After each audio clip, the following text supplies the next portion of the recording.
ఆంధ్రప్రదేశ్ శాసనసభలో private sleeper బస్సుల ప్రమాదాలు, ప్రయాణికుల భద్రతా ప్రమాణాలపై నెల్లూరు రూరల్ ఎమ్మెల్యే కోటంరెడ్డి శ్రీధర్ రెడ్డి తీవ్ర ఆందోళన వ్యక్తం చేశారు.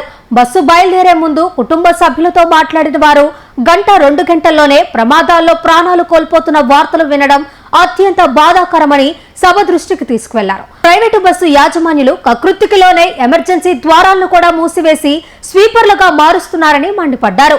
నిబంధనలు పాటించకుండా నిర్లక్ష్యంతో ప్రాణాలు తీస్తున్న యాజమాన్యులు, డ్రైవర్లపై కేవలం యాక్సిడెంట్ కేసులు కాకుండా హత్య కేసులు మరియు పీడీ యాక్ట్ నమోదు చేయాలని డిమాండ్ చేశారు.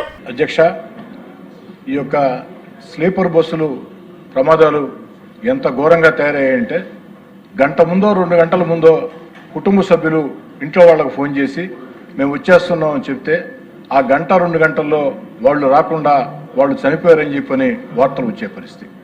అధ్యక్ష, ఇందుకు ప్రధాన కారణం ఈ స్లీపర్ బస్సుల్లో ఏమాత్రం ప్రమాణాలు పాటించడంలా.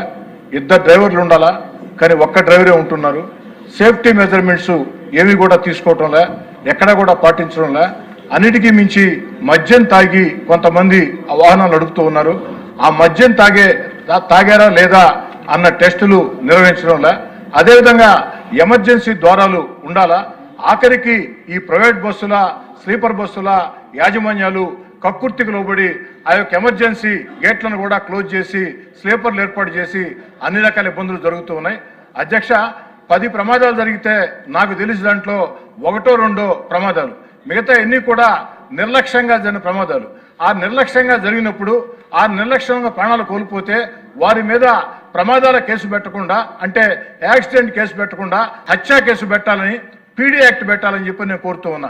ఎందుకని చెప్తున్నాడు అధ్యక్ష, ఇందాకే చెప్పా మీకు, ఒక యాక్సిడెంట్ 10 యాక్సిడెంట్లో ఒక యాక్సిడెంట్ జరిగితే దాని మామూలు యాక్సిడెంట్, కానీ నిర్లక్ష్యం కారణంగా ఆ యొక్క మనుషులు చనిపోతే ఎంత బాధాకరమో, ఆ కుటుంబాల శోకం ఎవరు చెప్పుకోవాలో ఒక్కసారి ఆలోచన సాగించండి. కాబట్టి వాళ్ళ మీద కఠిన చర్యలు తీసుకోవాలా. అన్నిటికీ మించి ప్రభుత్వానికి ఒక సూచన చేస్తున్నా, ముఖ్యంగా రవాణా శాఖ మంత్రి గారు రాంప్రసాద్ రెడ్డి గారు యువకుడు, ఈరోజు ఈ యొక్క స్లీపర్ బస్సులో కానీ ఈ బస్సుల్లో కానీ టికెట్ల బుకింగ్కి ఏదైతే అభి అని, రెడ్ అని, మా బస్సు అని చెప్పని బుకింగ్లు జరుగుతున్నాయి. వారికి ఏమాత్రం సంబంధం ఉండదు. వ్యాపార సంస్థలు 100 కోట్లు వారికి ఆదాయాలు వస్తూ ఉంటాయి, కానీ ప్రభుత్వానికి ₹1 ఆదాయం లేదు. అదే ఆర్టీసీ డిపార్ట్మెంట్లో ప్రతి ఆర్టీసీలో కూడా మన దగ్గర మొత్తం కూడా ఈ యాప్ ఉంది. ఈ బస్సులు ఎక్కడ తిరుగుతాయి? ఆంధ్ర, తెలంగాణ, తమిళనాడు, కర్ణాటక లేదా ఒరిస్సా.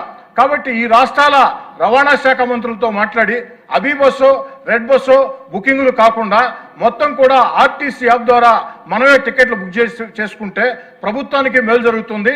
తద్వారా ఆ టికెట్లు బుక్ చేసేటప్పుడు ఆర్టీసీ మన కంట్రోల్లో ఉంటుంది. కాబట్టి ఆర్టీసీ అధికారులు అన్ని ప్రమాణాలు ఉన్నప్పుడే ఆ బస్సులకి పర్మిషన్లు ఇస్తారు. ఆ విధంగా చర్యలు తీసుకోవాలని చెప్పి కోరుకుంటూ, చిట్ట మాట అధ్యక్ష, మంత్రి గారు ఏం చెప్పారంటే 25-26లో ఎన్ని కేసులు బుక్ అయినాయంటే 22,272 కేసులు బుక్ అయ్యాయని చెప్పడం జరిగింది. దాని మీద ఎంత పెనాల్టీలు వేశారంటే 21,75 లక్షలు పెనాల్టీ వేసామని చెప్పడం జరిగింది. అంటే సగటున 9,570 రూపాయలు. అధ్యక్ష, రవాణా శాఖ అధికారులు, కింది స్థాయి అధికారులు ఈ స్లీపర్ బస్ యాజమాన్యాల మీద ఎంత ప్రేమ ఎందుకు? ఒక ఆటో పట్టుకుంటే 10,000 వేస్తున్నారు, స్కూటర్ పట్టుకుంటే 10,000 వేస్తున్నారు. అలాంటిది స్లీపర్ బస్ యాజమాన్యాలు 100 కోట్ల, 1000 కోట్ల ఆస్తిపరులు ఆ యొక్క ప్రాణాలు కోల్పోయే పరిస్థితి ఉంటే వారికి 9,570 రూపాయలు. 22,727 కేసుల్లో 21,75 లక్షలు అంటే సగటున 9,570 రూపాయలు. మరి ఏంది అధ్యక్ష ఇది?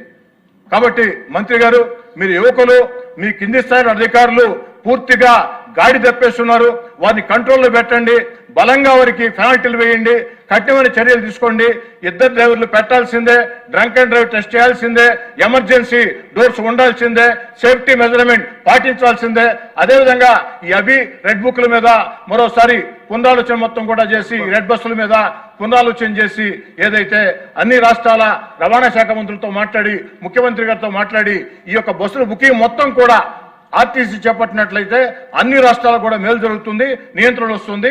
ఆ దిశగా చర్యలు తీసుకోవాలని చెప్పని కోరుకుంటూ సెలవు తీసుకుంటారు అధ్యక్షుడు. విమానం పైలట్లకి ఎలాగ జాగ్రత్తలు తీసుకుంటారో వీళ్ళకి కూడా అలా తీసుకోవాలి. అదే చెప్పారు. సాధారణ ప్రాణాలు అంతే ముఖ్యం.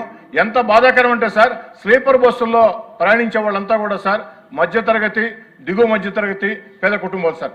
ఎంత బాధేస్తుందంటే 1 గంట 2 గంటల్లో ఇంటికి వస్తామని ఫోన్ చేస్తారు. వారు రావచ్చు, లేదా వారు చనిపోయారని వార్త రావచ్చు. దీని మీద రవాణా శాఖ మంత్రి గారు, అధికారులు దయచేసి నా మాటల్ని విమర్శలుగా భావించవద్దు.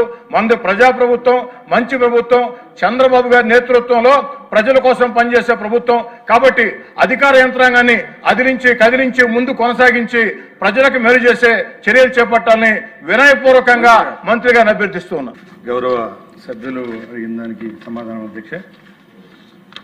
ఈ ప్రభుత్వం ఏర్పాటైన తర్వాత 2 దుర్ఘటనలు జరిగాయి అధ్యక్ష. ముఖ్యంగా కర్నూలు అలాగే మార్కాపురం ఇన్సిడెంట్ ద్వారా పటిష్టమైన భద్రతా చర్యలు తీసుకుంటున్నాం అధ్యక్ష. దానిలో భాగంగానే కేవలం ఫిట్నెస్ వల్లే కాకుండా హ్యూమన్ ఎర్రర్ వల్ల కూడా ఈ యాక్సిడెంట్ ప్రమాదాల వల్ల ఎక్కువ ప్రాణాలు కోల్పోతున్నారు అధ్యక్ష. ముఖ్యంగా గౌరవ సభ్యులు అడిగినట్టు ప్రమాదం గురైనప్పుడు ఆ టైమింగ్ కూడా చాలా బేస్ చేసుకోవాల్సింది అధ్యక్ష. ఎందుకంటే స్లీపర్ బస్సులన్నీ నైట్ టైం ట్రావెల్ చేయడం జరుగుతుంది అధ్యక్ష. ఆ టైంలో అందరూ గాఢ నిద్రలో ఉండడం వల్ల, అలాగే ఎమర్జెన్సీ ఎగ్జిట్ ఉండడం వల్ల, ఒకే ద్వారం వల్ల ఒక 20-30 సెకండ్లను ఎవాక్యువేట్ అయ్యే టైంలోనే అక్కడ ఉండే ఫ్లేమబుల్ మెటీరియల్ ఉంటుంది అధ్యక్ష. లోపలికల్లా స్పాంజ్, కుషన్స్, బెడ్షీట్లు ఉండడం వల్ల ఎక్కువ ప్రమాదాలు జరుగుతున్నాయి అధ్యక్ష.